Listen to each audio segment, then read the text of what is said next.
Cynthia, Kirkland, and I guess my alias online is Athel, or Athel. I got into cosplay, it's been 8 years now, as scary as it is.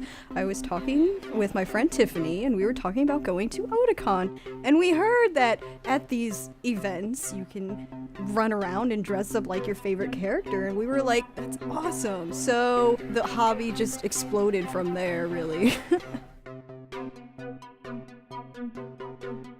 What is cosplay? Breaking it down, it's costume play. You take on the persona of a character, like, you know, basically it's like Halloween. It's really Halloween, just not on October 31st. That's pretty much what cosplay is. The idea of dressing as your favorite character, you know, for like just a weekend, just, you know, leave your worries at home and just be a dork for a weekend. Because I don't feel like the real world lets you express yourself as, I guess, zany as cosplay does.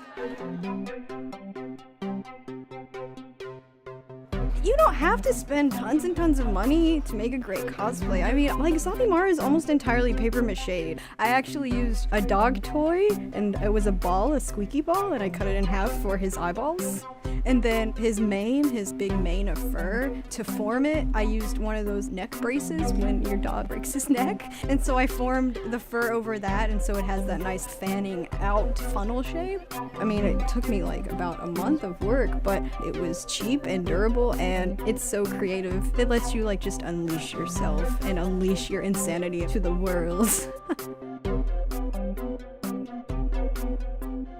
So like, you know, I mean, a lot of people have come up to me, you know, and like, oh man, your stuff, it looks great, but, you know, but I don't have the talent, or I don't have the time, or the money to do it. But as for like time, prioritizing your time and giving yourself enough time to work on it, like, definitely helps. I mean, I just try and set aside like maybe an hour a day. Like, basically, the same hour you could probably be on cosplay.com looking at people's cosplay and being like, oh my gosh, I don't have time. And I'm like, you can divert that hour into like making things.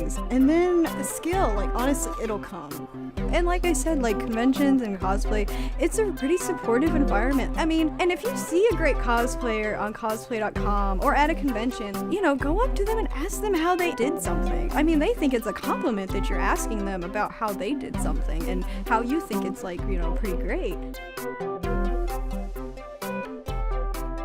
So what if you don't have a new costume every convention? Rewear your cosplays. Get some road time out of them. You work so hard on them. You know, why spend like 8 billion hours on a cosplay that you're gonna wear like for a 2-hour photo shoot? I mean, people are gonna love to see it again and again sometimes. Sometimes you just have those cosplays that people never get bored of seeing.